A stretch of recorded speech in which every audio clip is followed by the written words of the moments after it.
Hello, everybody. So today we'll be playing the Lansha linguistics game once again. Still Proto-Germanic, Proto-Indo-European. I know we've done this for a while, but I think it's an important link, and there's some new information I can share about the semantics of Proto-Indo-European. So, so let's get right into it.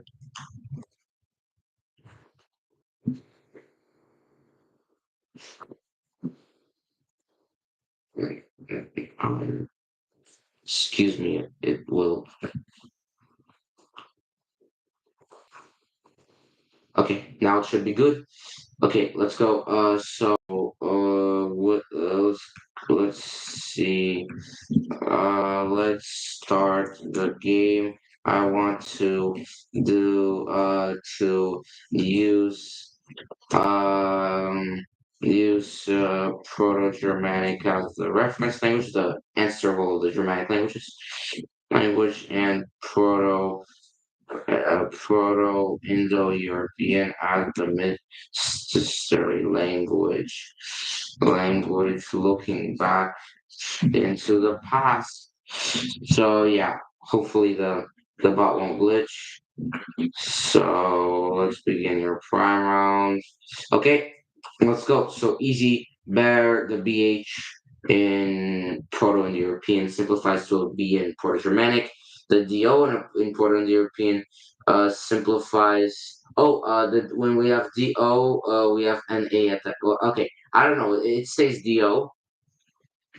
Interesting. Cleo Lusana. Okay, you might say, how is this possible? Well, the K, I guess when followed by a consonant might be a pattern, is more likely to turn into an H than a G, even though there's an accent to the right. Accent. I do, I guess, in French terms. So clay is kind of like, if I'm pronouncing it correctly, is clay, and clay is and then the yana is as a Proto-Germanic ending for a verb. So yana means to do something.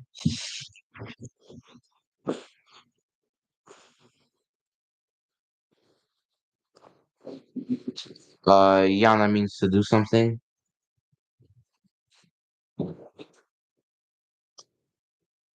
So that's why, yeah, excuse me for the beginning. That's why Yana, that's why Cleo is Luciana, Stech is Standan, the H2 gets dropped, Stech, so Standan, a lot of times the N is added as a nasalization in Proto-Germanic, which is an interesting hint on maybe the ancient languages involved in the structuring of Proto-Germanic. Interesting conclusion. Niewo, new, niewias. So the O turned into a Y, J A Z, but the J is pronounced like a Y, like in German, also modern German. Let's do more. So let's do a few more. Where, man, whereas, not, it is a cognate. I believe. Again, Kunana, again, remember the G, the G with accent to the right, accent, I guess, like to the right. It's turned to a K, so Ken, and Kunyana.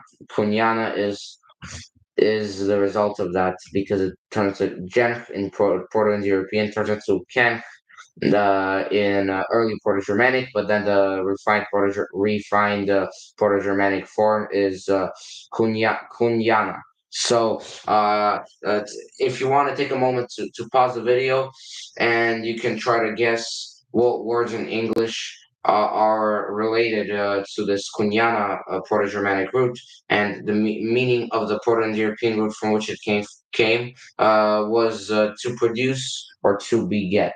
So, what do you think?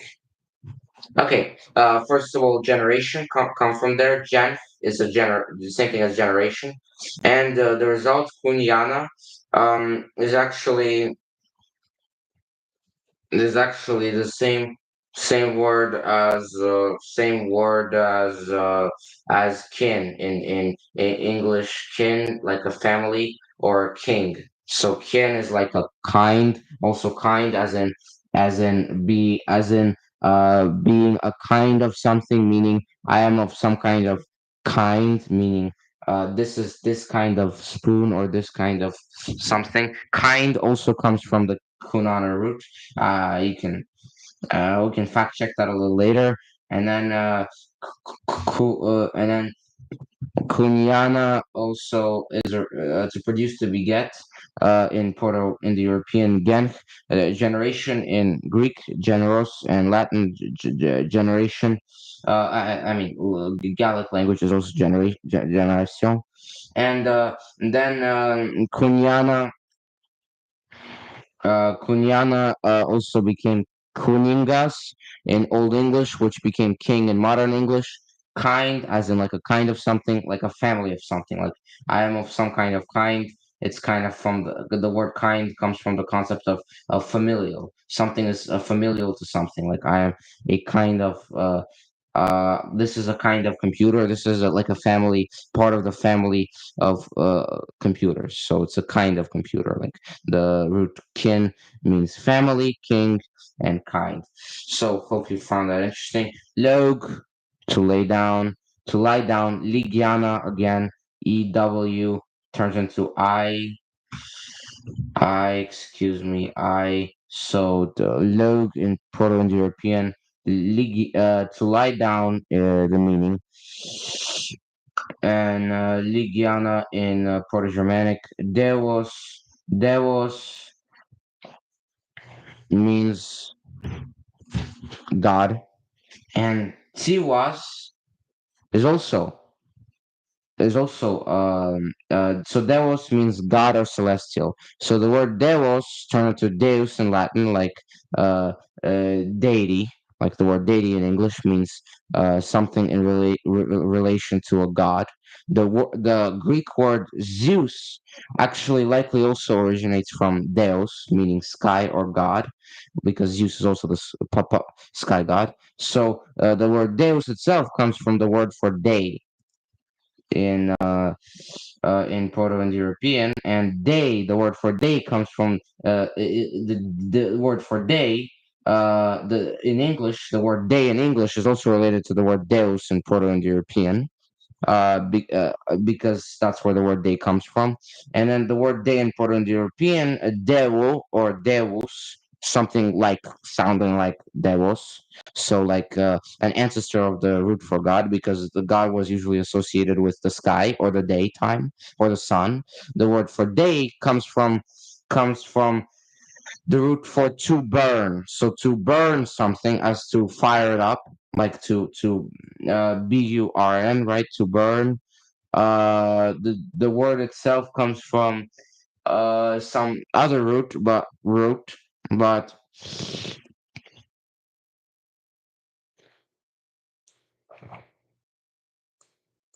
but the root um, for burning in Proto-European was dag, dej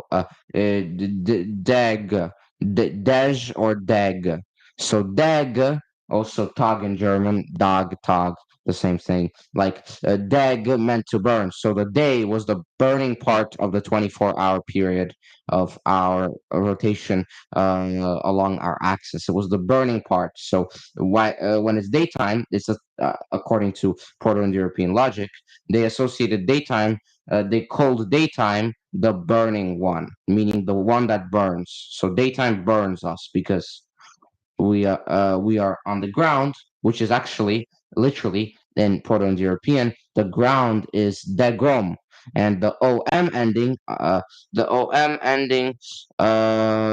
means an accusative case. So om equals accusative, meaning the one to which the action is done. So to which the action is done. So to which some action is done. So degom means the one who is burnt, meaning the one to whom the burning is done. So the one to whom the burning is done. So when we say dagom, it's the one that is burnt. Dag means to burn, but dagom, due to Proto-European grammar, means the one that is burnt. So dagom means the one that is burnt, because it's an accusative case. To give you an example, Proto-Indo-European, similar to Latin also, the ending in Latin is also related to is also accusative. So don't worry about it. It might sound like a lot of stuff, but basically the result out of all of this is that in Proto-Indo-European logic, kind of ancient logic, they consider the ground the one that is burnt, the sky is the burning one, and the day is basically the one that is burning, and eventually at some point, or maybe this happened earlier, I'm not sure really, but God was the word for God was derived as the sky. So the word God was derived as a sky. So, sky. There was like the sky. She was okay. For those of you that want to try to figure this out, you can pause the video if you don't know already. What word in English is related to the word tiwas in Proto-Germanic? So don't hint. Don't think about it too complicated. Think about the IW turns into EW, or the sound. Think about the IW sound and try to manipulate with it. And also get rid of the AZ at the end. The AZ is designed for nouns. The AZ is a feminine noun ending. So another thing is that I think it's a feminine, if I'm not mistaken, it's a feminine noun ending. So again, the OS also is related to AZ. So the OS is for is ending is designed for somebody who does something. So if I'm a carpenter, i- kind of, then if you think about it, like in Proto-Indo-European, it would be carpent, root of carpenter in Proto-Indo-European, and os at the end. So carpentos, or like if I'm burner, I would be dejos. If I'm a uh, listener, I would be chlusianos. Chlusiana, as we saw, is the root for to listen. So chlusianos, yeah. If I was a producer, I would be genjos, like, I guess. If I was I don't know. So that's pretty much all the examples. I guess I can give at the first sight. So okay. So for those of you that have figured it out, AZ, we drop AZ. IW turns into what? Okay. So I'll give you a couple seconds.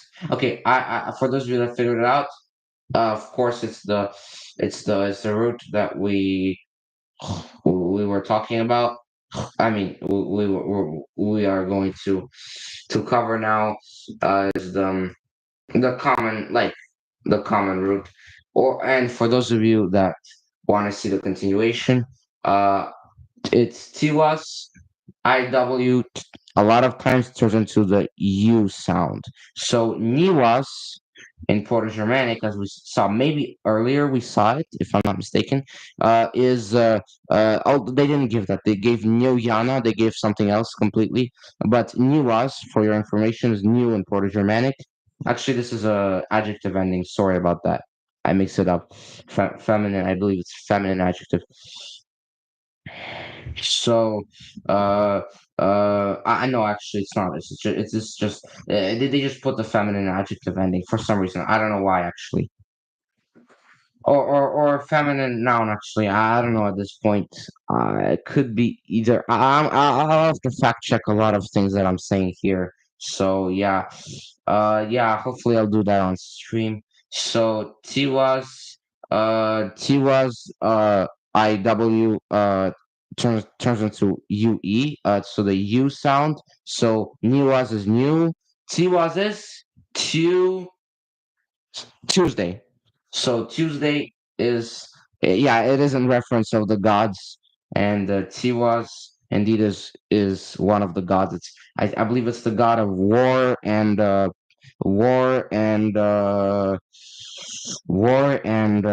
wisdom. I think war, wisdom, and the sky. Maybe not the sky. Thor is the sky. Thor is thunder, but one of those ancient gods. So, interesting pattern we see in Romance languages. The second day of the week is Mardi. Now, Mardi is in reference of the god Mars, and that is also a god of war in ancient, I believe, Greek mythology, then Roman mythology. So that's why since Mars is also a god of war, Shiraz surprisingly is also a god of war. So that's an interesting pattern.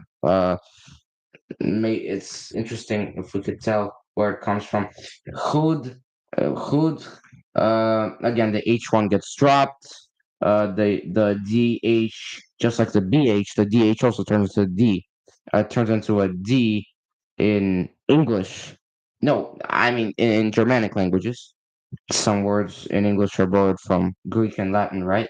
So, and then the U turns into actually, it turns to DH at the end of the word. It can sometimes be nasalized to TH, but usually you'll see it as a D, I guess. I'll have to fact check that also. And a U in Proto Indo-European turns into an AU a lot of times, and AU turns into an EA or E a lot of times. That's the pattern. For instance, the German word for Frau, meaning woman, comes from the concept of a master, and a master, like a mistress. Mistress slash master is somebody who's free. So Frau, AWAAAAU, Vrouw, meaning male master, also both of them. I think Dutch Vrouw, male master. If I'm not mistaken, please don't take this too seriously for specific purposes.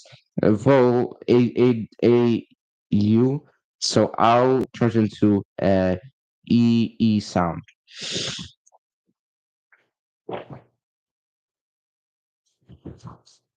Okay, let's do our first challenge word. Yeah, let's go. Brother. Brother. Okay. This one is easy. It's just brother. Also, note, there is this thing like the nasalization. The T, when it's closer to the end of the word and before a ER or something like that, the T turns into a TH in Germanic for some reason. I don't know why, but it's a pattern that we can see.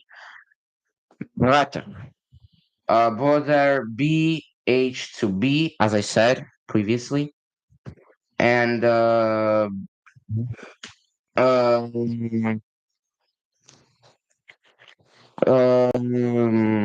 the TR turns into a THER, so TR turns into THER, so ter turns into ther. So ter, brother, brother. Yep, let's do more stuff. ECMO, ECMO, ECMO, HECMO. What can HECMO mean? It's a very complicated word. So if you're trying to figure it out, feel free to pause. I guess pause. Yeah, it's a hard word. I don't really have an idea as to what it may mean. Uh, um, yeah, I don't really have an idea. Interesting word.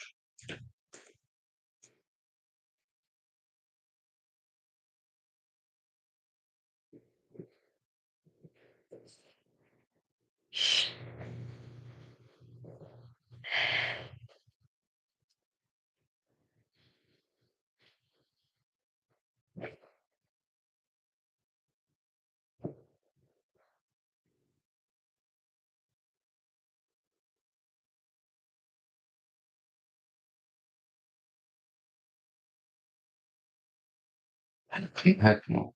To Heckmo, Heckmo, Heckmo, Heckmo, Heckmo, Heckmo, Heckmo. Um, Heckmo. Okay, so yeah, that's an interesting one actually.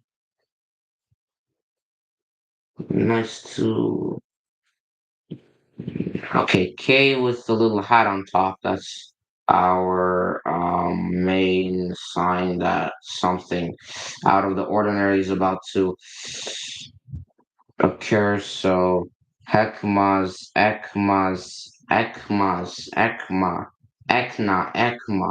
to Ekma. Wow, I actually have no idea. Wow, no ideas. No ideas. So, wow, no ideas. Wow, no ideas. A tricky one. Yoke. Wow, that was a hard one. Yoke. H3 disappeared. Oh, the K. Yeah, uh,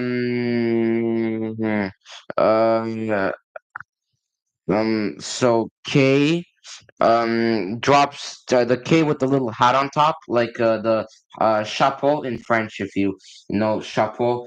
Just as a visualization of what it can look like, that little hat on top, like the power sign on the on your computer, that kind of hat, like Control 6, kind of hat. One second, let me just check. Oh, excuse me.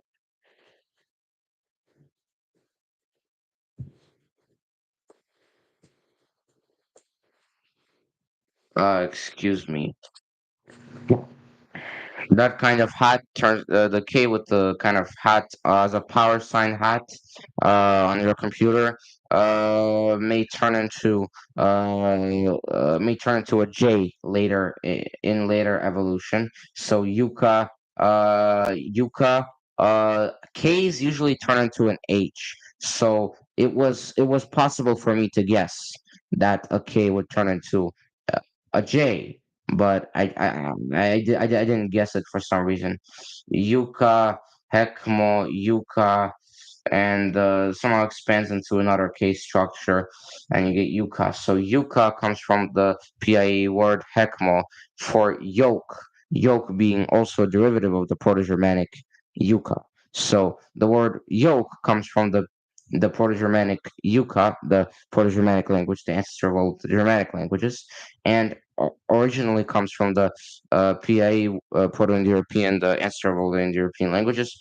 Hekmo, the word for yoke, right? So the meaning stayed the same over time, apparently. That's at least what I think. But but uh, but so what does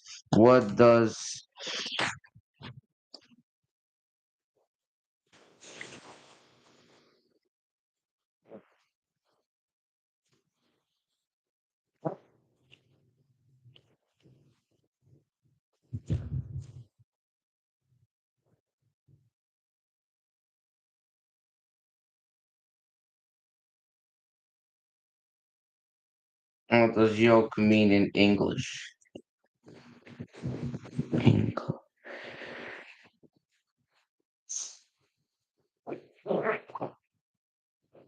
The yoke is a wooden crosspiece. It's a burden. Basically, the word yoke in English means a burden that is fastened. Yeah, for those that are not sure, yes, that's what ChatGPT says it means. Okay, Hekmo, Proto-European. What other languages do we have related to that? Yuga, Sanskrit, if I'm pronouncing it correctly. Zygon, Greek. Zygon, Zygon. I don't know how it's pronounced exactly. Yugum, Latin, if I'm pronouncing correctly. Yoke, English. Yuka, Proto-Germanic. I think we got it. Let's do more.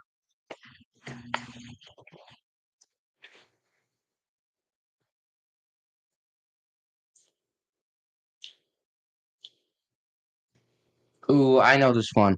It's a nice one, and feel free to pause the video. It's Dengue. Dengue. Dengwech, Dngheuh. So Dngheuh. Dengwech. Okay, remember do and tell.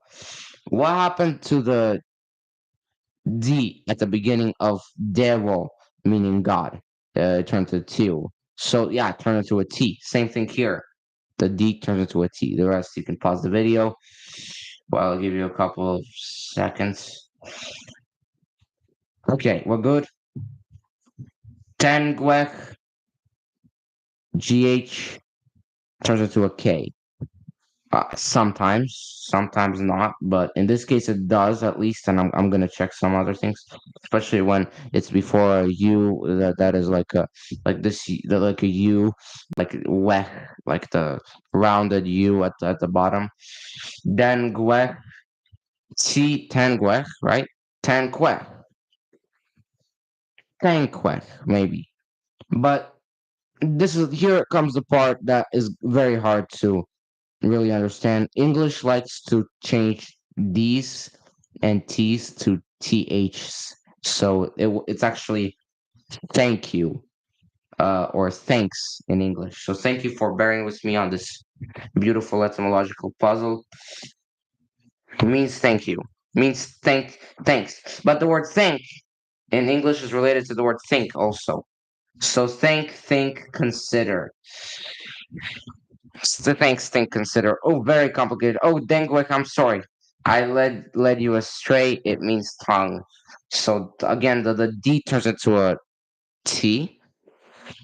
The N stays an N. The G stays a G. Tangwek, tongue. So wow, lingua is also in Latin. The word lingua, like as in linguistics, also comes from the word dengue. Just the D turns into an L, an interesting trend from Proto Indo-European to Latin.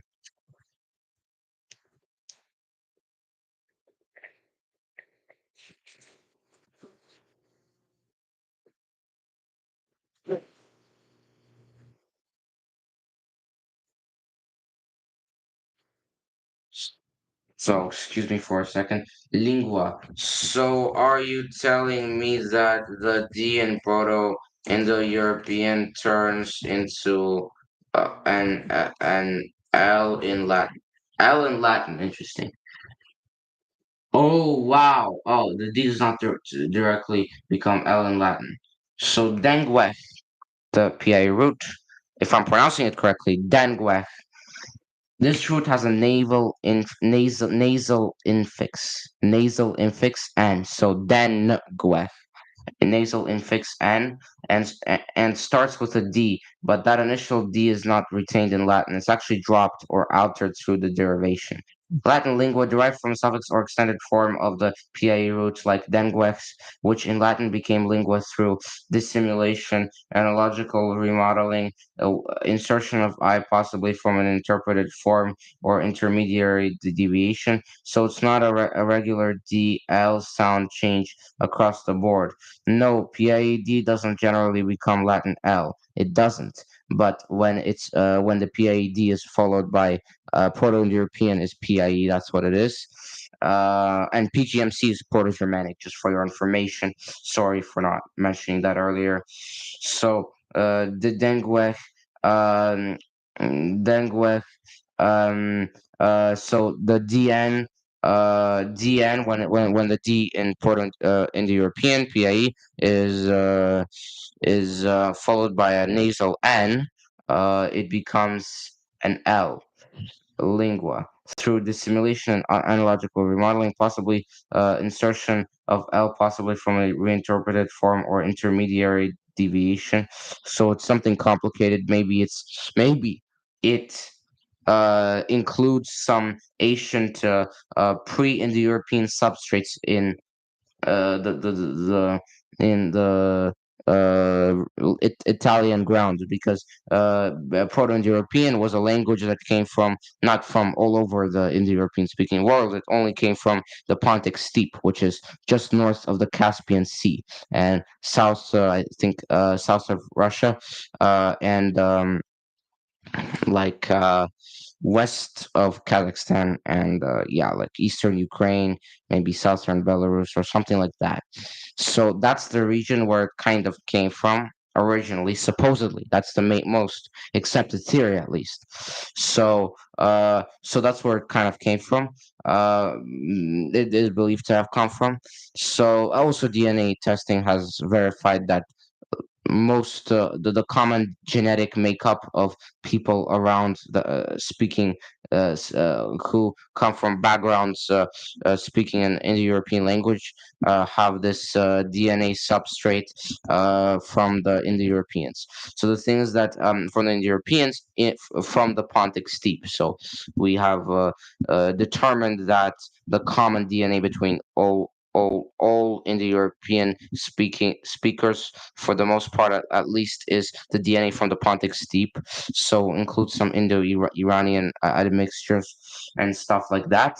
And a lot of words in Indo-European are actually not from, and this was 5,000 years ago, or for 5 or 6,000 years ago, depends on the theory you hear. Actually, it was closer to 4,000 years ago, or 5,000 years ago. So 4,500 to 5,000 years ago, 3,000 BC, the point at which the Proto-Indo-European PA speakers started going out of their territories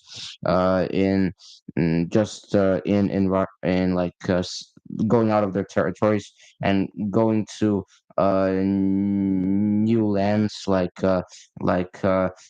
Italy, Germany. Like 4,000 years ago, they started conquering, kind of. Well, I mean, conquering, I guess. Well, they did a. Like, some people say it was an immersion, but the fact that we have little to no evidence of a language that was spoken in Italy, Germany, like France, like all of Europe, other than that little Pontic Steppe, and a lot of Asia also. Well, like India. Well, India, we have evidence. Iran, we don't. Iran, I think we don't have evidence. We don't have evidence for Iranian substrate. We don't have a lot of evidence. Maybe like some old scriptures, but not a lot of evidence. So that's why the fact that we don't have a lot of evidence means that they likely brutally conquered the entire territory. So that's why we have Indo-European languages around the territory, but substrate languages like italic substrates. Those substrate languages. Well, there's a theory. I'm not going to. I'm not going to. I'm not going to. I mean, Basque, for instance, like a language that survived pre-Indo-European times, but I'm not going to say that okay, so could this, so I'm not going to say that like a substrate language was involved in, because there was an ancient language, like I'm not going to say there was an ancient language spoken in Italy, and because of that ancient language, uh before Indo-Europeans arrived, when the Indo-Europeans came in and met with the ancient language, the ancient language speakers of the ancient language thought that the L was a very comfortable letter to pronounce, and that's why they changed the D to an L, because they like the L more, or something like along those lines, which actually happens a lot. For instance, well, it might not happen a lot. Well, it happens a lot in other circumstances, but there's a theory that the P to F sound shift is like some kind of some kind of like Asian connection between many languages. Like, for instance, the Basque language doesn't have a lot of words that start with P. It doesn't have a lot of native words that start with P, let alone loan words. So loan words, it has some loan words like person in Basque. I think also starts with a P, but that's because it's a loan word from English. It's like, it sounds pretty much like person. I don't speak Basque, so I can't really tell. Basque speakers can, you can confirm and disprove this theory. So that's what, at least that's what research shows. Don't take my word for it. Basque has some words with P, but it's not the most common letter per se in the language.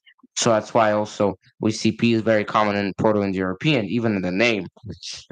So well, I mean, the name is an English name, but still, P is quite common. But in Germanic languages and Basque, the P turned into an F. So you might question why then do we have so many P's in English? Well, those are mainly from Greek and French. Those aren't the original kind of old English vocabulary sets. I mean, there are still some P's in Proto-Germanic, but like PGMC, the language from which English kind of was derived. Also, German was derived from there. Scandinavian, all of those languages.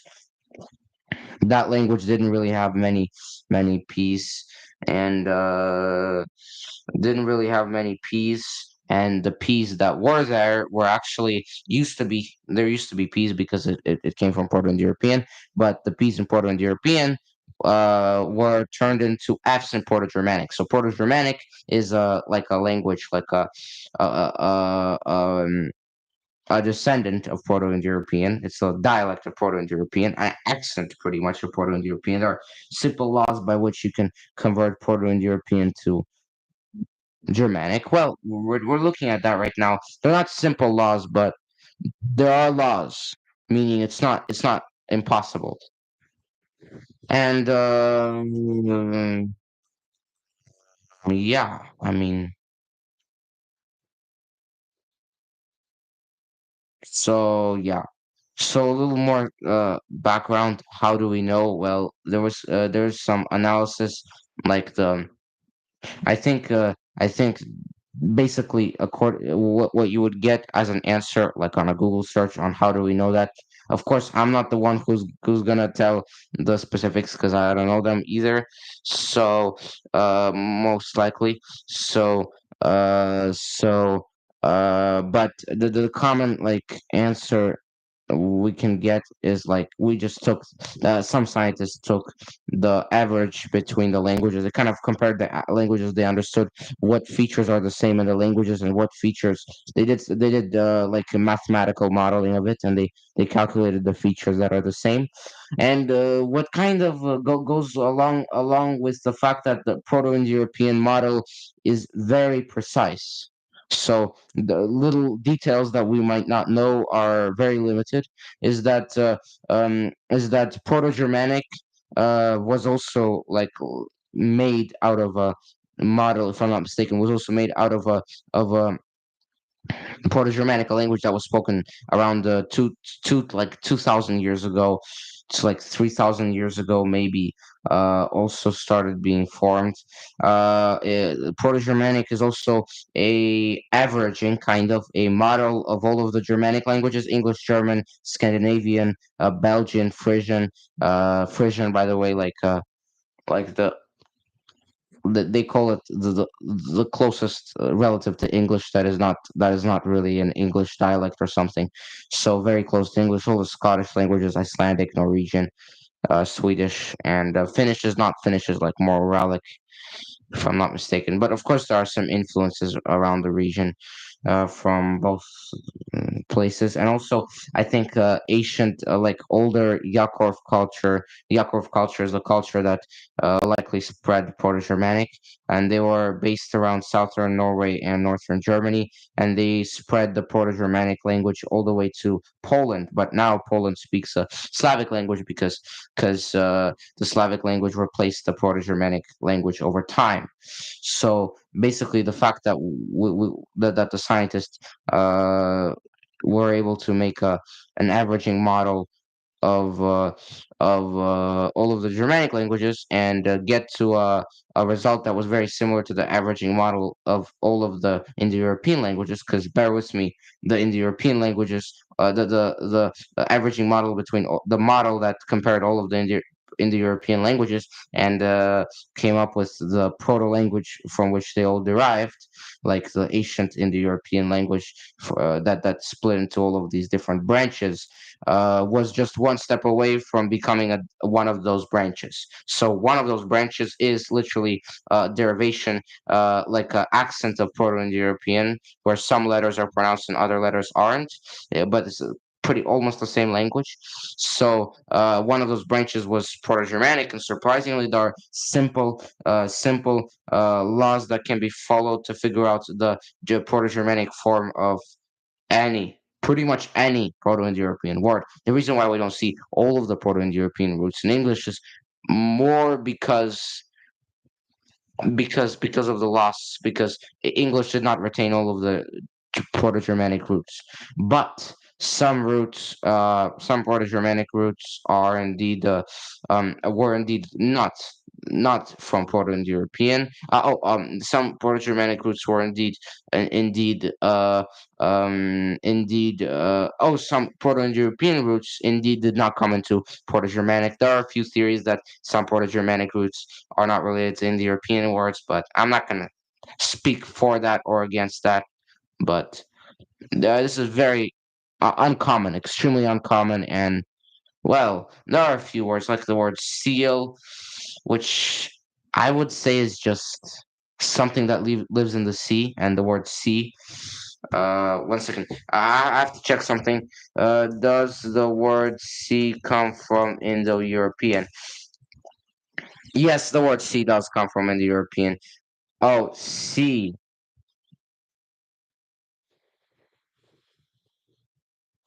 See is a say, means to cease to hold. So the word see in English comes from Proto-Germanic, I think Z, and that comes from Proto-Indo-European, say to hold. So say literally to seize to hold. The word to seize may be related to the word see in English. So the word sees and see are related. And there was this interesting ancient logic that the see is the one that seizes. Okay, I'm gonna check this one more time. Does the word see come from the word? Okay, actually, before that, could the L to the D to L sound shift, I'm gonna call it, like the one we talked about with Latin and italic, actually from the sound shift uh D to not D to L sound shift. Think about it a little bit. So oh no. Could the D to L sound shift be from a substrate language in ancient Italy? Now that's an astute and serious question, worthy of a highly high level historical linguist.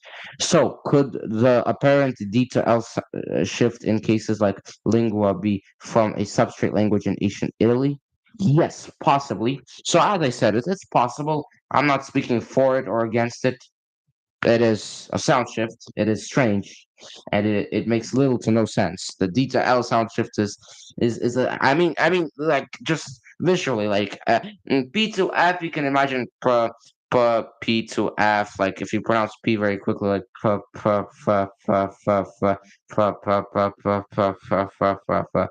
P to B also. P to B. It's kind of similar. B to V, like B to V is like also similar. If the V is pronounced a little quickly, we get B to V sound shift from mastermind. The D is gone and the L appears. So the thing is that this is not a sound shift like D to L, da. You can say T all you want, but the L. I don't know how you can get to the L. Also, and the letter L is a very interesting letter because how can you get to the letter L from another letter? Are there any sound shifts from another letter to the letter L? I mean, probably maybe there are some sound shifts, but those are more of less of sound shifts and more of conventions. Like I want to pronounce like sometimes languages come up with different words that sound like similar words in that area. Like for example, I think Arabic has a few examples of that where they pronounce. I don't know where they come up with words that are related to that sound like other words and have a similar meaning. They literally come up with the words. They don't really kind of take them from somewhere. But that is not common. So that's why the letter L is actually one of those simple basic uh, letters, uh, letters that just exist and don't change. So interesting. This wouldn't be a sound law, but a localized phonological influence. It's a localized phonological influence, not a sound law. Let's do more. So cool, right? Lingua and tongue. Tongue and ling. So ing, ong, ing, tongue, ling. That ing and ong feels like something you would have noticed, but you wouldn't have thought about. Yet it's still a very fascinating thing when you think about it more deeply. Let's do more. Hecus. Hecus. It's like Hecus.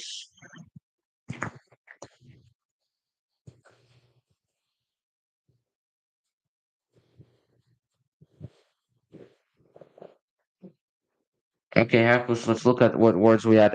Clay, Lusana. So maybe it turns into a echus, echus. So the hecus, the Lusana, the Cleo, also clay to here in Proto-Indo-European. Also the origin of the Slavic slova word in Slavic, like something which is heard. And so here and Slova are related. And there's a few other words maybe in some like Persian or Sanskrit, some or Armenian. I'm not sure about that, but we can look into it.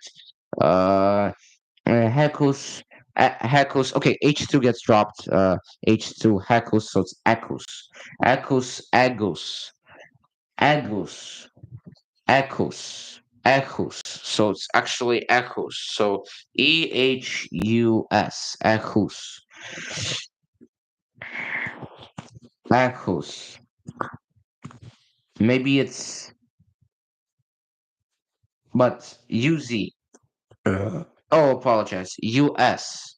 US. The word US. I'm sorry. The ending US in Proto-Indo-European turns into what in Proto-Germanic? So let's look at it. No, I don't know what it turns to. OS, easy.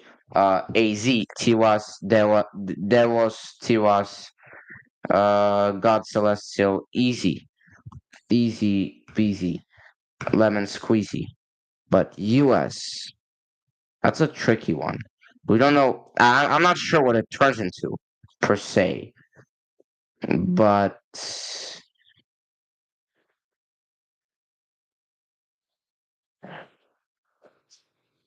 so, Echus. Who's the maybe EHUZ a a house, a house. I think it's a house, echoes, a house maybe to echoes, echoes, a house, a house, a house. Wow, a hard word, a house. Eha, eha, eha. Wow, a very complicated word to ear, maybe egg, I, maybe something like I. Honestly, that's the only thing that comes to mind. Or something like that, or the PGMC, Proto-Germanic, right? Form of this word. This Proto-Indo-European word is likely something like echos or a house. But so let's see what it is. So feel free to pause the stream and try to figure this one out. This is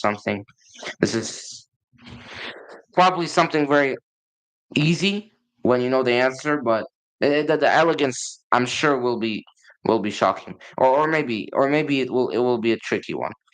Horse. Oh, echoes. Yeah, it is elegant. K, no. K turns into KU in Latin. So the KQU. So the K in Proto-Indo-European turns into a QU in Latin.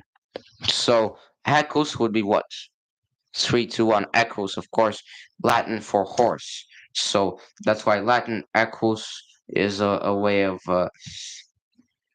figuring out. But Proto-Germanic did not get this word echus. As I said, some words in Proto-Indo-European just didn't survive to Proto-Germanic.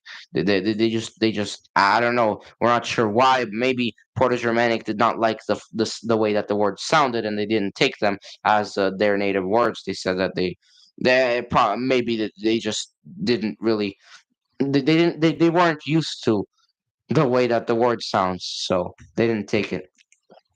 But the speakers of the ancient pre-Germanic substrate, maybe again, that's a theory that the ancient languages spoken in Europe influenced the European in the European languages. Some of the Indo-European languages found in Europe, because yeah, the ancient languages spoken before Indo-European there arrived there might have influenced it. But again, so the substrate hypothesis, I'm not going to speak for it in any way. Semantic miss, I versus horse. Again, K with the accent to the right. So K with accent to the right. So agu in French terms turns into QU in Latin. So QU in Latin is likely the result of a K with an accent to the right. It doesn't have to be. It can be a KW that's a result. That results in QU in Latin. But the one thing is for sure that K with the accent to the right a lot of times becomes QU in Latin, and that's what they say, a typical change. Let's go. Let's go. Let's go to an insanely difficult, difficult PIE puzzle. Here's the deal. I'm gonna make sure this one is very hard. If we get this one, if we get this one, if we get this one, um, if we get this one, we can, we can, if we get this one, we can be awarded a prize. There's actually a prize, a linguistic prize in this game. By the way, the link to this game, I'll put it in the description for sure. I'll add it in. No problem with that. And the link to the game, of course. And there's a prize at the end of the game. It's an article. I can. I'm not gonna spoil all of it. It's about the origin of the word in English, so I'm not gonna spoil it. It has some unique perspective. Or if you really want a spoiler, you can go back to my earlier streams. My stream linguistic game.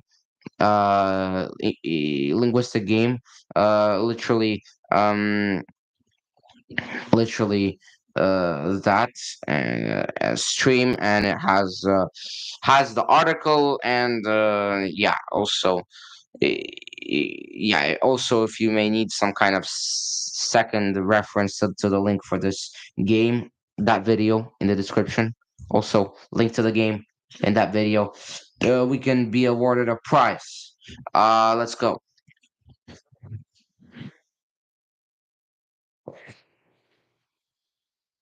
Oh, come on. Okay. I'm not gonna say the answer immediately. Feel free to pause the video.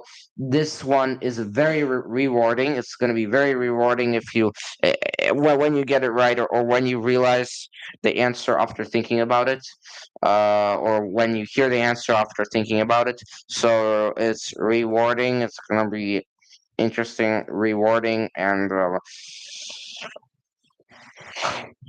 yeah, and you can pause the video. So for those of you that got it, congratulations, you're actually cooking up Proto Indo-European. And for those of you that want to see the continuation, P turns into F, as we talked about. Proto-Germanic does not like P's necessarily. There's hypothesis like the hypothesis that the western part of Europe used to have a like maybe a another culture than the eastern part of Europe, and the western part of Europe didn't really like the western and southern part of Europe didn't really like the uh F sound for some the P sound for some reason. They didn't really take P a lot. Like Basque has very few words with P, as we said previously, and Proto-Germanic has very few words with P, and if none actually, if not none, has a very few number of words with P, and actually Celtic. So what we mean by this, like Irish, Scottish, and a lot of languages in northwestern Europe, like in northern France, also Asian languages in northern France also avoided P completely. So, for example, if I'm pronouncing it correctly, the Celtic word for father is paita. Aita. Apologize. Excuse me, Aita. So Aita, if I'm pronouncing it correctly, probably not pronouncing it correctly. So Aita, Paita, Aita comes from the word for pater, in Proto-Indo-European.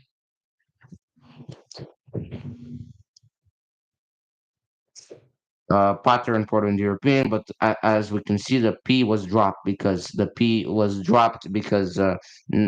for some reason the Western European languages do not really tend to keep the P for a very long time, except for Latin. Latin does, but Greek does also, but Western Basque not really doesn't they don't really have the P sound. They don't really use it a lot. So maybe if Indo-Europeans somehow, if in the past Indo-Europeans conquered the Basque territory, then then the Basques, then maybe the language that they would form would not have the letter P at all. Maybe it would be just like Celtic, pretty much, no P. So, yeah. So also you might okay. So a question you might be asking: why do Spanish, French, and why do a lot of kind of local seeming languages in Western Europe, like in France and Spain, Spanish, French, and stuff like that, have a P and use a P a lot?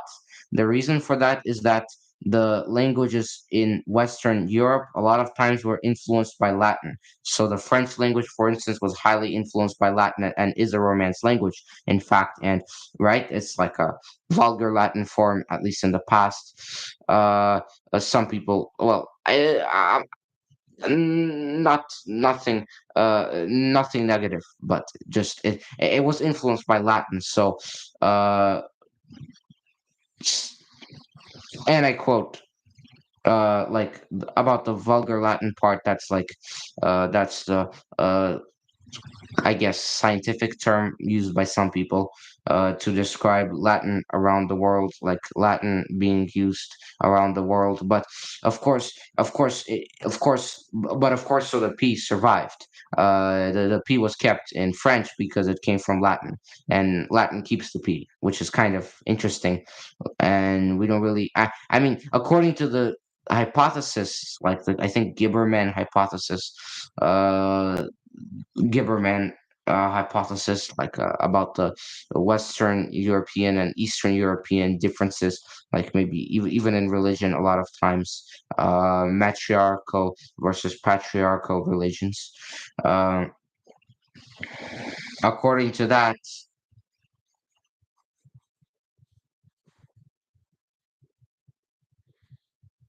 according to that,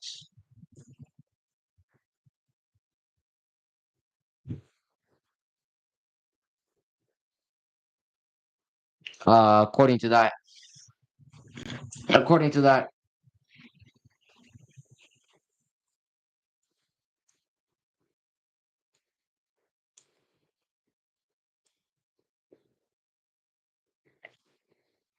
So according to that idea, the Western European languages were like the ancient Western European languages did not like to use the P. So that's the biggest difference between them, between the Eastern Western. So the Eastern European languages uh, all of the Slavic languages pretty much. So Russian, like then like Belarusian and Ukrainian, and then like all of the other like languages, Croatian, Slovenian, Serbian, so on. uh, and the Polish also, but Polish was a little bit influenced maybe by Germanic patterns, a little bit, but that's regional. As we talked about, the Yakov culture did mix in a little in substrate influence, but but when we go when we go up north to Lithuanian and Latvian. Those are languages that were part of the ancient Proto-Balto-Slavic language branch. Language branch, so not family. The family language family is Proto-Indo-European, right? That's where they came from. That is the point. The point at which we already cannot tell what was before Proto-Indo-European yet.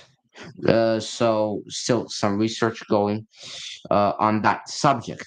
But uh, before that, after that, we have a lot of evidence. Proto-Balto-Slavic also there are some common roots like the word for day is dien or dien dane in both languages if I'm not mistaken. Yeah, again, don't take me too seriously on the specific parts. So Becker, again, without further ado, fire. We're cooking. The P turns into an F because again um they didn't really like the ancient people didn't the ancient Proto-Germanic substrates didn't really like using the P. They maybe didn't have the P in their language. So ancient pre-Indo-European Germanic substrate or Alemannic substrate. I don't know how to call it. This is like a there are some theories with the name of it, but I don't know what the name of it is really. But anyways, but cooking. Fire. We're cooking. Pechor fire. P turns into an F. Fechor fire. And yeah, that's what I think it is. That's it. I lock it in. Absolutely smolder guess and correct. Proto-Germanic fura, fire, fura, pecker, fura. It's just the same thing, pretty much. Fire. By the way, the word fever might have actually come from uh,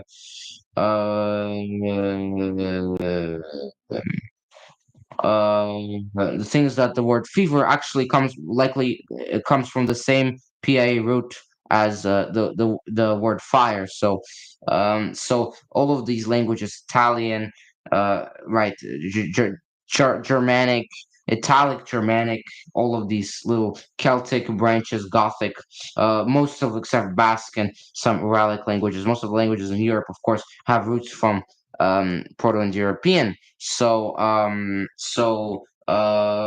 And also languages like Sanskrit and Iranian, Persian, Armenian, and many more languages like Urdu also have a lot of I think also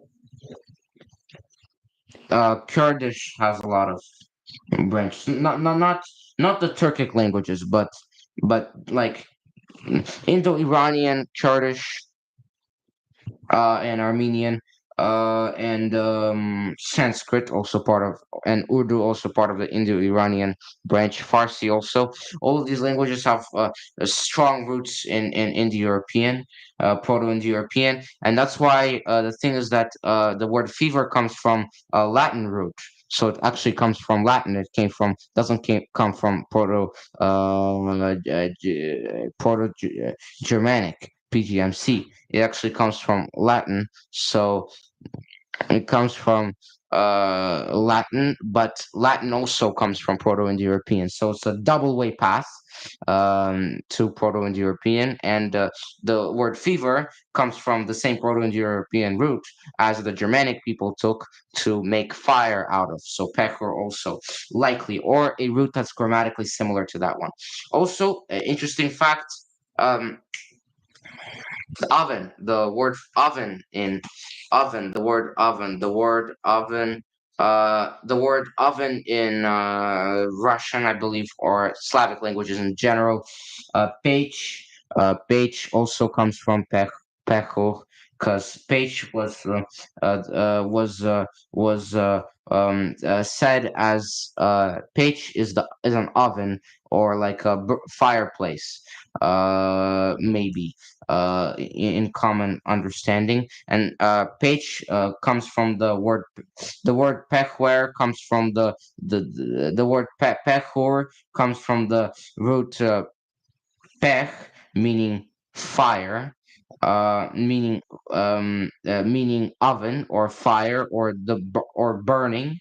And or comes uh from from or is just it's an ending, or is a grammatical ending signifying the fact that it's something that is burnt. So the fire is burnt, it's lit. That's what happens. So pechor is that's where it comes from. Also, feel free to pause the video. Amazing, mind-blowing information upcoming. Pechor, what word do you think is related to pechor in French and Latin? Yeah. Okay, so the word is pain. So if I'm pronouncing it correctly, Pain, bread, uh, pain, excuse me. So the word bread is also something that is cooked. So cooked in pun intended, cooked. Also with the modern linguistic trends. Cooked. Um, the word bread is something that is cooked in ancient logic, right? So it's something that to which fire is applied, and fire comes from the word pechor in Proto-Indo-European. So here's what happened: the word pechor likely also resulted in another form of the word pechor in Proto-Indo-European. So in Proto-Indo-European, there was another root that was developed. The root was the root for bread, and the and bread in Proto-Indo-European logic was something that was cooked. So they said how to say something that is cooked in Proto-Indo-European. It's just to add an n or an m, an accusative ending to the root pech. So it's pechem, pechem, Pechem, pechem, pe pehem. So Paham turned into Pan, turned into Pan. How did it turn into Pan? Well, the M a lot of times shifts to an N in Proto-Indo-European. So an M shifts to an N from Proto-Indo-European to modern languages.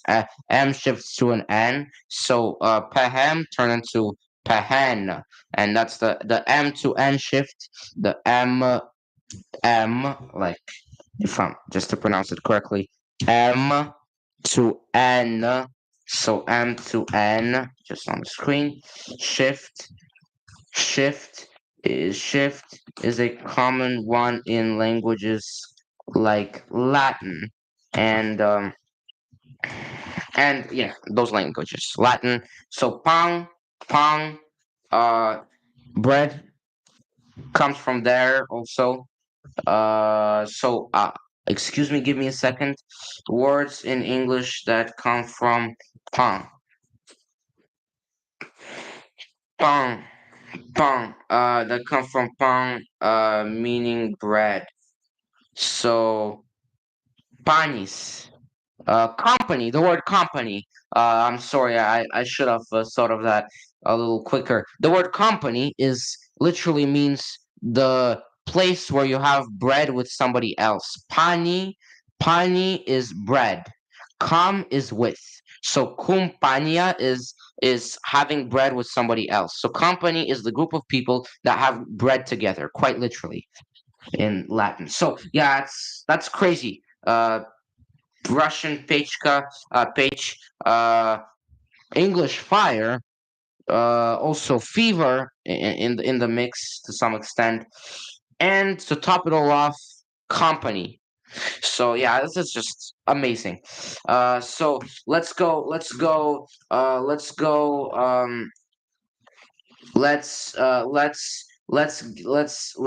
get the article. You told me if we get this one, we get a prize. So the article, I'm just gonna show like a quick picture of it. Ancient roots of word. What is PIA word? The word actually itself comes from maybe is related to the ancient Proto-Indo-European root, werd, Werdh, turns into word in English through Proto-Germanic and many thousands of years of transformation. The word word turned into word, which is actually something we can even identify today if we could take a guess. I mean, there is a chance you would guess that correctly. So this is doable stuff. It's not like it changed to beyond recognition. This is actually doable stuff. So 100% this is guessable. At least if you know some sound shifts, right? That the thing is that as long as you know sound shifts, you would uh, you would be able to figure it out. So word to word, that's the common sound shift we have, and Slovo, Slav, all from Kleu, as I said, Slovo in Russian, and in Slavic languages, Slavic languages, to put this make it a little pun intended, which is actually Slav, Slov is related, right? So meaning to hear, Cleo meaning to hear, K turns into an S a lot of times. K turns into an S. So, for example, the cumptum is 100 in Latin, and cumptum is 100 in Proto-Indo-European, and the Latin interpretation of that is century. Cent. As I said, cumptum, an M, Kmptom. So, cumptum, just to write it down a little bit, cumptum turns to centum. Again, the M here that we see here turns into an N in Latin. M to N. That's it. Easy sound shift. It's not even guesswork. If you know that the M turns into an N in Latin from from this to Latin, the M turns into an N. You know it's Tom, Ken, Canton. The P gets dropped when it's between an M and a T. Cantom.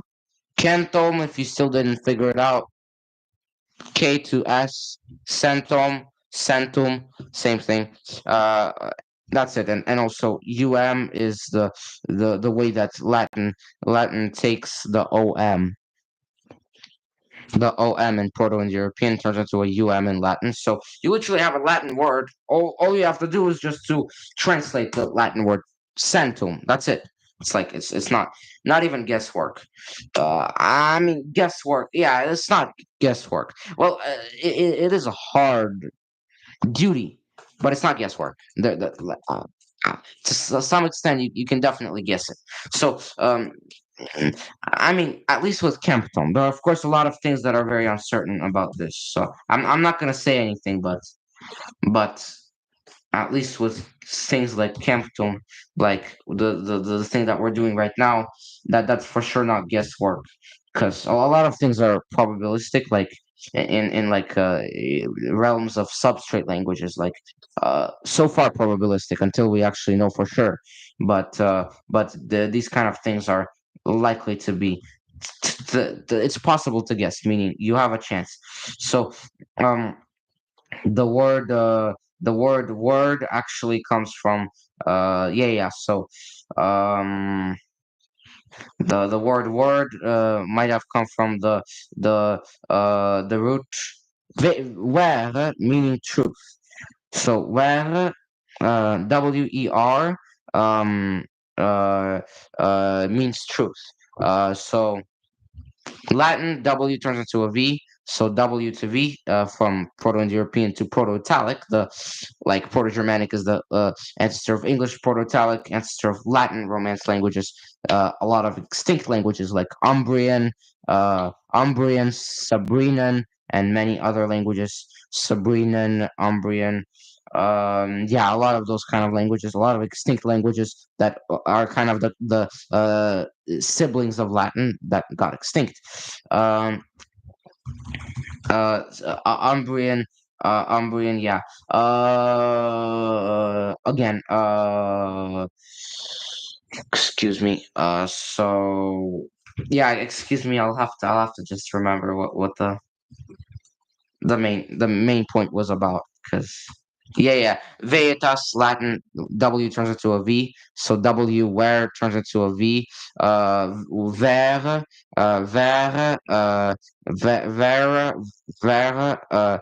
So the word ver turns into the etos ending in Latin is actually a abstract noun ending, meaning libertas is freedom, right?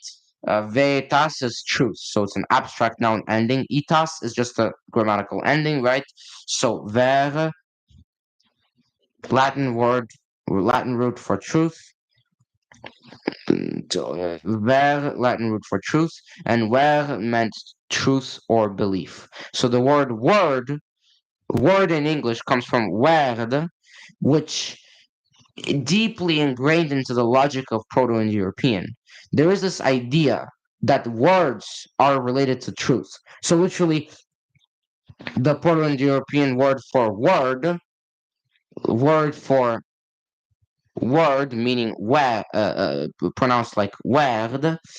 So the Proto Indo-European word for word, pronounced like word, pronounced, I'm saying because sound shifts, was literally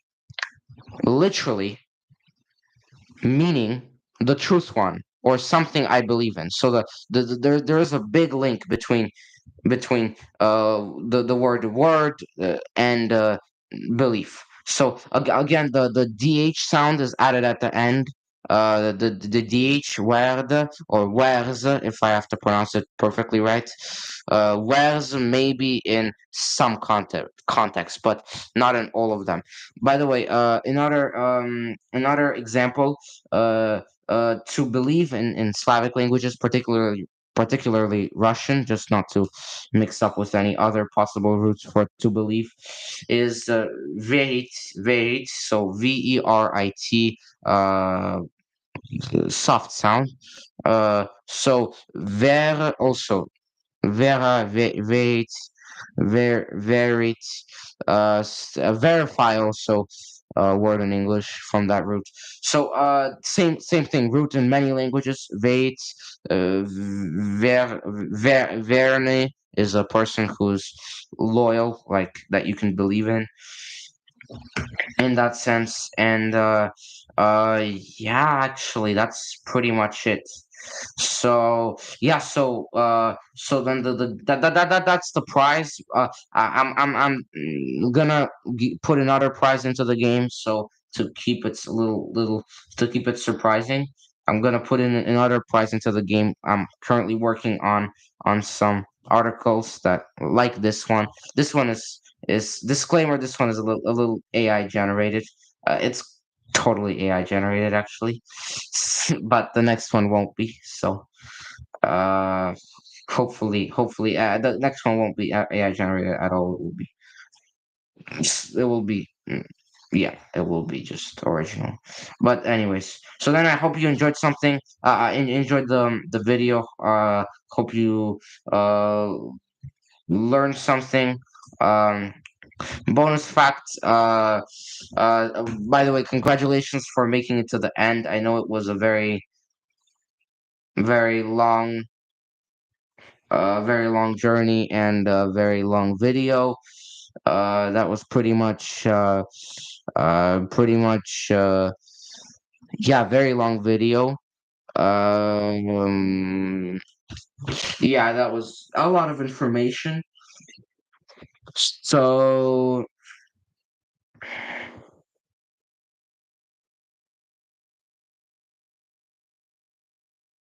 yeah. So, congrats for making it to the end. Uh, yeah. So then, bonus fact. Uh, the word throne in English, the th in Greek. The th in Greek comes from dh in in Proto Indo-European. The on is a Greek ending, so the th in Greek is dh in Proto Indo-European. So the or the or the d or the or z, the d or z sound were the sounds that turn into th in Greek. So it was dron. The on ending in Greek, the word throne in English, by the way, comes from Greek. The on ending in Greek is a grammatical ending in Greek. I'm not sure, but it's a common ending that's usually added to the end in ancient grammar or in modern grammar also. So on, we get rid of it because it's a grammatical ending. It's not important for our investigation. We're left with dr. Dr must have been a letter between them, right?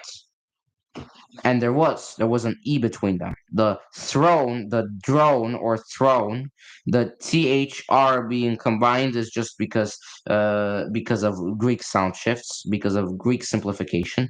So the Proto-Indo-European root that led to Greek throne was der, edher. Dher, important note, dher. So if you're not sure about this, Latin is very weird with sound shifts. They have all kinds of crazy sound shifts that surprisingly make little to no sense. And then this next one I'm going to show is just going to be very strange. Okay, well, what is the word in Latin that comes from there? What does throne mean? So, what does the Proto-Indo-European root there actually mean? Well, if you think about it, a throne is something that holds people. So it's that holds the king. The throne holds the king, and the throne holds the king. So that's why there means to hold. To hold in Proto-Indo-European. So the Proto-Indo-European root there is the root to hold. On the slightly unrelated note, uh, держать in Slavic languages, specifically Russian, to be precise, as far as I know, means to hold. So also from the root there, or there. It's the root there. I'm pretty sure it's the root there because for Russian to have a D and it came from a Z would make little to no sense. So it's there. The root is there, pronounced there, but with a little hint of a Z. Little hint of a Z maybe in southern dialects. Sometimes PIE is not the same everywhere across the Pontic Steppe. Actually, PIE comes from one village in eastern Ukraine. I'm gonna just check the name of the village. That's the village from which PIE is told to have come from. There are two villages, but they're very close to each other, like 1 kilometer away from each other. What village does PIE come from? The village. Oh. Uh-huh. Okay. So it doesn't come from yeah, one second. Yeah, that was like a village in Nebraska. The Google search went a little crazy when I asked that question. Where does, okay, I'm gonna ask another ChatGPT. But bear, like, excuse me, like, I'm just gonna fact check it. What village does PAE come from precisely? So it's gonna say that maybe we are not sure. That's the thing. We are not sure. We don't know. We can't say for sure. But I'm just gonna give an idea uh, of the most commonly accepted theory to or attempt to pinpoint the location. Well, there was likely a one. Okay, well, I heard there was one village that is considered considered the hypothetical, again, hypothetical is the word for that. Hypothetical, uh, hypothetical point of origin of PIE. Well, excuse me, bear with me. Like, okay, if I'm pronouncing this, so one second. So, some researchers have indeed highlighted a single modern village as a symbolic or convenient reference point for hypothetical homeland. This is usually okay. Look, this is a convenient point. It's not precise. Like, it's not very precise. We think that's what it is, but it's not very precise. And here's the thing: the place, if I'm pronouncing it correctly, Seidnistog is the name of the culture, Seidnistog culture. That's the village. I mean, the village is Seidnistich or something like that. I don't know how to pronounce it. I'm just trying to, as well as I can, model that. So, excuse me. Okay, so sorry for the wait until the fact was revealed. The DH sound in proto in pre italic I mean in proto italic turned into an F sound. So DH turns into an F sound.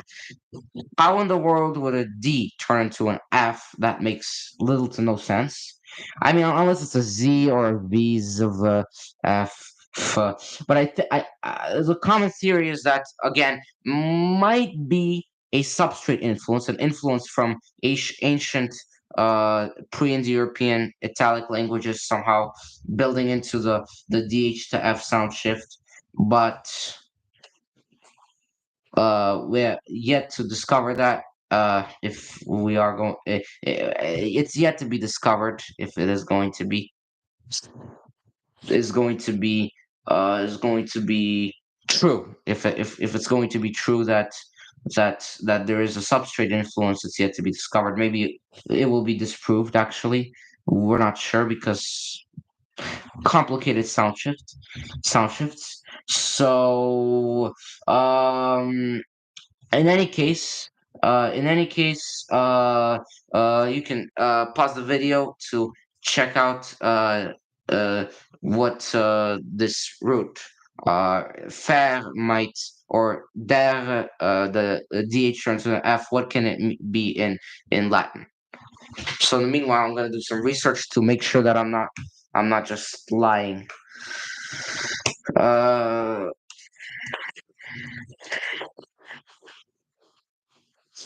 yeah. Excuse me. I'm gonna just. So yeah, yeah, I'm gonna reveal the answer pretty soon. Uh,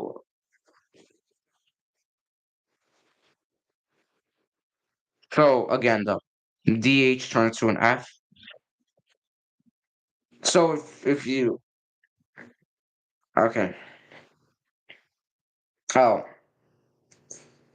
Oh, I have another nice fact, but that's unrelated. So, there for those that for those that for those that figured it out, congratulations, that's cool. For those that want to see the continuation, there it actually related to the word firm in English. The word firm in English is I think it comes through French, through Old French. It goes to Latin because French also had Latin roots, right?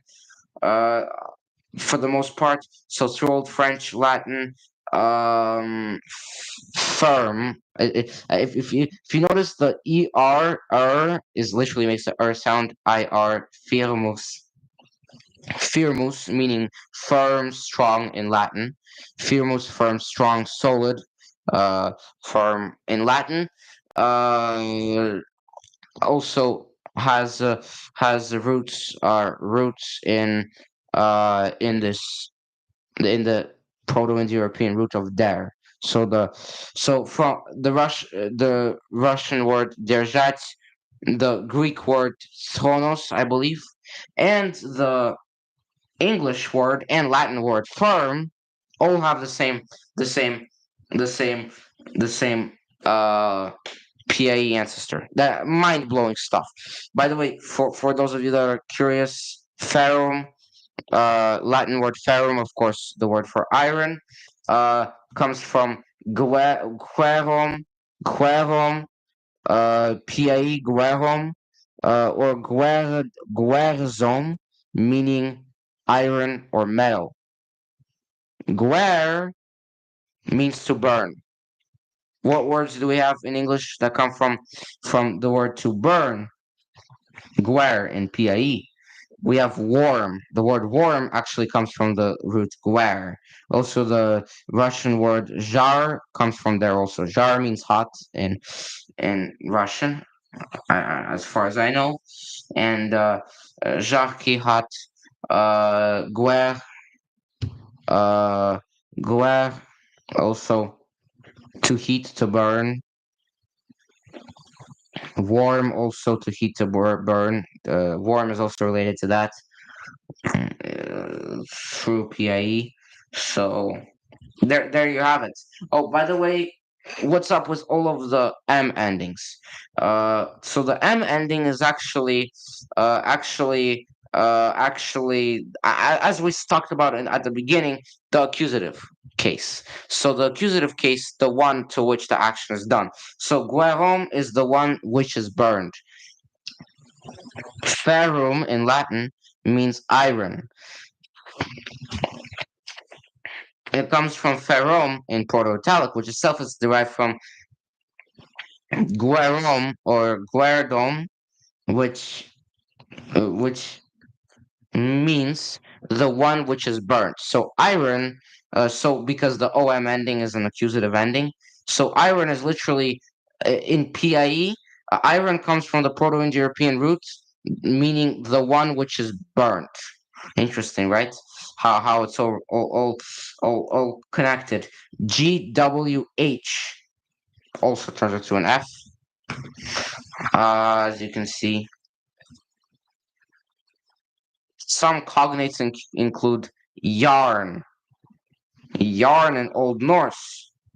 Wait a second. Wait a second. Where does iron come from in English? Wait a second, because they said a cognate is yarn. Now got me thinking. Proto-Celtic. So iron likely came from Proto-Germanic Isarna. Isarna. So Isarna.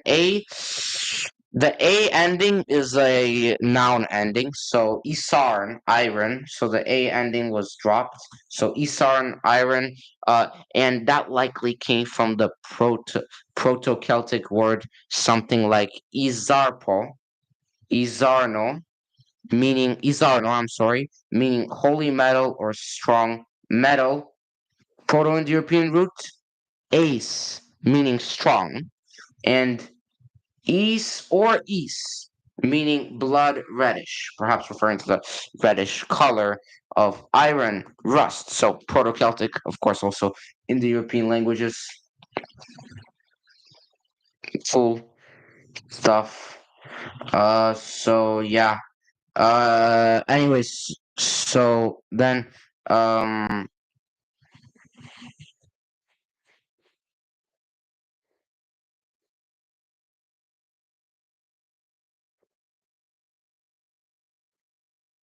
then, excuse me.